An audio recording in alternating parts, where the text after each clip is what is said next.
ಉಡಾಯಿಸೋ ಖಾರ ಬಣ್ಣ ರುಚಿಯನ್ನು ನೀಡುತ್ತದೆ. ಮೆಣಸಿನ ಪುಡಿ ಚಿಂದಿ ಉಡಾಯಿಸೋ ಖಾರ ಬಣ್ಣ ರುಚಿ. ಜಮ್ಮು ಕಾಶ್ಮೀರದ ಪಹಲ್ಗಾಮ್ನಲ್ಲಿ ಉಗ್ರರ ಅಟ್ಟಹಾಸಕ್ಕೆ 26 ಜನ ಅಸುನೀಗಿದ್ರು. ಆದರೆ ಅದೇ ವೇಳೆ ಪಹಲ್ಗಾಮ್ನಲ್ಲಿದ್ದಂಥ ಕನ್ನಡಿಗರು ಕೂದಲೆಯ ಅಂತರದಲ್ಲಿ ಪ್ರಾಣ ಉಳಿಸಿಕೊಂಡು ಬಂದಿದ್ದಾರೆ. ಕಾರವಾರ ಮತ್ತು ಮೈಸೂರು ಮೂಲದ ಕುಟುಂಬ ಉಗ್ರರ ದಾಳಿಯಿಂದ ಬಚಾವಾಗಿ ಬಂದಿದ್ದಾರೆ. ಪಹಲ್ಗಾಮ್ನಲ್ಲಿ ಕೊಂಚದರಲ್ಲೇ ಶಿರಸಿ ಕುಟುಂಬ ಪಾರು. ಪುತ್ರನಿಗೆ ತಿಂಡಿ ಕೊಡಿಸಲು ಹೋಗಿ ಬಚಾವಾದ್ರು. ಇವರೇ ನೋಡಿ, ಉತ್ತರ ಕನ್ನಡ ಜಿಲ್ಲೆ ಕಾರವಾರ ತಾಲೂಕಿನ ಶಿರಸಿಯ ಪ್ರದೀಪ್ ಹೆಗಡೆ ಕುಟುಂಬ ಏಪ್ರಿಲ್ 21ರಂದು ಪತ್ನಿ ಶುಭಾ ಮತ್ತು ಮಗ ಸಿದ್ಧಾಂತನ ಜೊತೆ ಜಮ್ಮು ಕಾಶ್ಮೀರದ ಪಹಲ್ಗಾಮ್ ಪ್ರದೇಶಕ್ಕೆ ತೆರಳಿದ್ರು. ಈ ವೇಳೆ ಮಗ ತಿಂಡಿ ಬೇಕು ಅಂತ ಹಠ ಹಿಡಿದಿದ್ನಂತೆ. ಅವನಿಗೆ ಊಟ ಕೊಡಿಸಲು ಹೋಗಿ ಪ್ರದೀಪ್ ಹೆಗಡೆ ಕುಟುಂಬ ಮಾರ್ಗ ಮಧ್ಯೆ ಉಳಿದಿದೆ. ತುಂಬಾ ಜನ ಬರ್ತಾನೆ ಇದ್ದಾರೆ, ಮುಂದ್ಗಡೆನೂ ಜನ ಇದ್ದಾರೆ.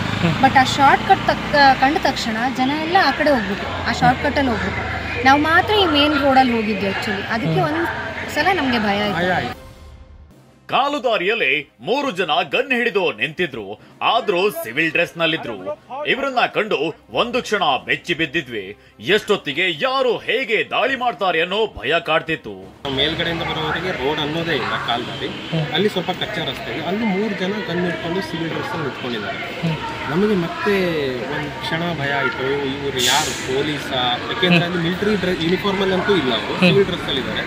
ಮುಖ ಕಾಣಿಸ್ತಿತ್ತು, ಕಾಶ್ಮೀರಿ ಫೇಸ್ ಅದು. ಸೊ ಅವರು ಲೋಕಲ್ಸಾ ಅಂದ್ರೆ ಪೊಲೀಸಾ ಅಥವಾ ಟೆರರಿಸ್ಟ್ ಅಂತ ಮತ್ತೆ ಡೌಟು.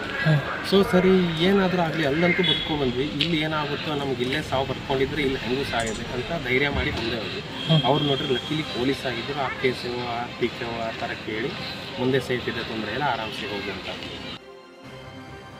ಪಹಲ್ಗಾಮ್ನಲ್ಲಿ ಹೊಂಡದಲ್ಲಿ ಅವಿತು ಮೈಸೂರಿನ ದಂಪತಿ ಬಚಾವ್. ಹೊಂಡದಲ್ಲಿ ಅವಿತು ಬಚಾವಾದ ಮೈಸೂರು ಮೂಲದ ಕುಟುಂಬ. ಪಹಲ್ಗಾಮ್ನಲ್ಲಿ ಅತ್ತ ಗುಂಡಿನ ಮೊರೆತ ಆಗ್ತಿದ್ರೆ ಇತ್ತ ಮೈಸೂರು ಮೂಲದ ಕುಟುಂಬ ರೋಚಕವಾಗಿ ಅಪಾಯದಿಂದ ಪಾರಾಗಿದೆ. ಬೈಸರನ್ ಕಣಿವೆ ಬಳಿ ಉಗ್ರರ ದಾಳಿಗೆ ಎದುರಲ್ಲಿ ಶವಗಳು ಬಿದ್ದಿರೋದನ್ನ ಕಂಡಿದ್ರು. ಅತ್ತಿಂದಿತ್ತ ಪ್ರವಾಸಿಗರು ಚೀರಾಡುತ್ತಾ ಓಡಾಡ್ತಿದ್ರು.